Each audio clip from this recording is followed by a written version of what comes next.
J'aurais aimé vous donner quelques résultats de sport, comme c'est le cas généralement les dimanches, mais on est désormais habitué depuis 2 mois maintenant à vivre sans. Il faudra même attendre. Maintenant, c'est officiel, la saison suivante. Bonjour Vincent Chaudel. Bonjour. Vous êtes économiste du sport, vous dirigez l'Observatoire économique du sport.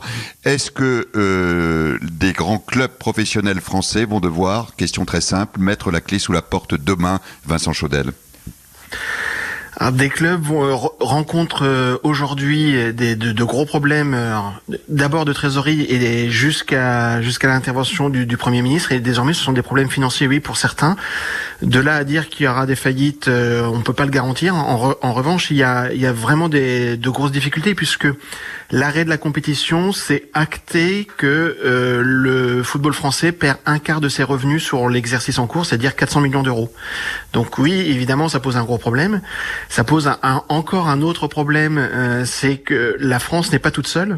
Donc les problèmes économiques sont partagés, puisque le problème du coronavirus impacte quasiment tous les championnats. Donc ça va impacter le mercato, qui est une activité importante dans l'économie des clubs français.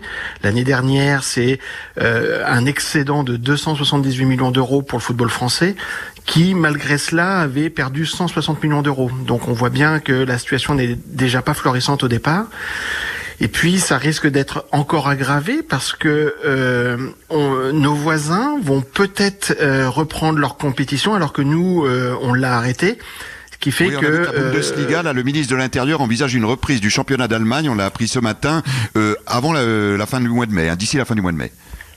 C'est bien cela le problème, c'est-à-dire que les Allemands ont déjà repris l'entraînement et ils devraient reprendre autour de mi-mai.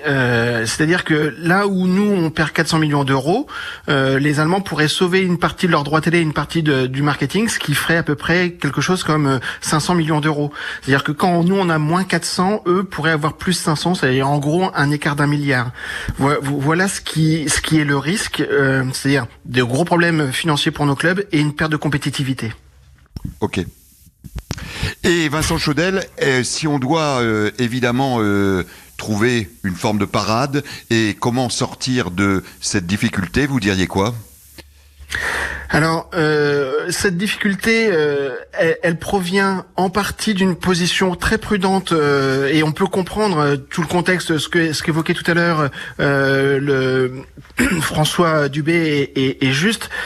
Le contexte amène et pousse nos politiques à mettre en place le principe de précaution, mais en l'occurrence, nous sommes le dernier grand pays à déconfiner. Donc, il faudrait, je pense que la décision n'était pas mauvaise, mais le timing n'est pas bon. Il faut attendre de voir ce que font nos voisins, et si nos voisins trouvent des solutions, les adopter. S'adapter à ces solutions des voisins, ouais. Exactement. Merci beaucoup, Vincent Chaudel, de nous avoir accompagnés. Oui, un dernier mot, allez-y. Oui, le problème là maintenant, c'est un problème d'abord franco-français, puisqu'il y a une position politique qui est de dire pas de reprise d'activité pour les clubs pro avant fin juillet. Et puis après, on a au niveau de la fédération entériné les résultats. Donc, ce sont que des décisions franco-françaises. Or, le sport est dans un environnement international.